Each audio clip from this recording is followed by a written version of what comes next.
An investigation is underway to try to find out what started an early morning fire at a restaurant in Wimberley. Jacqueline Sarkeesian is live at the Cypress Creek Cafe with the latest. Good morning, Jacqueline.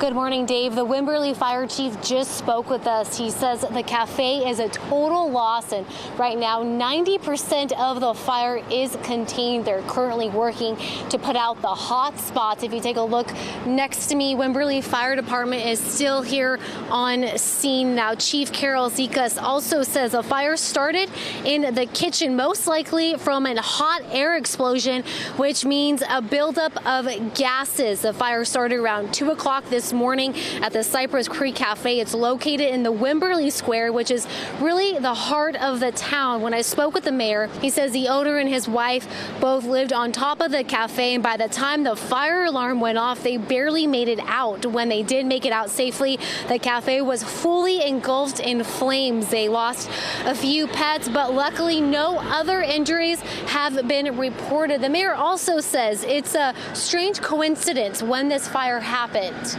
Everyone in this community tenses up at the anniversary date and the weather. And although the weather's been great, for the large part, but just when it clouds up, when it starts raining, particularly around the anniversary time, everyone clicks up a couple notches on that.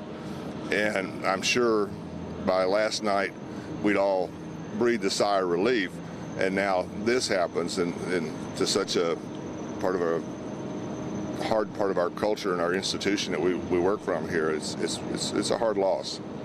Since I've been out here this morning, you can really feel a sense of the community of this town. The owner and his wife, since they were asleep when the fire first started, they came out in their pajamas, and they had been out in their pajamas for the past several hours, but a neighbor came over to give them a change of clothes. Many people I overheard telling the owner and his wife if they needed somewhere to stay, they're more than welcome to stay with them. I also want to mention that luckily this fire was only contained at one place. It was very close from the business next to it on its right, but the fire chief says luckily it did not spread anywhere else. Now the damages from this cafe, I'm told, are around $750,000. The fire chief says they're going to be out here for pretty much the rest of the day working on this situation. Back to you in the studio. All right, Jacqueline, thank you very much.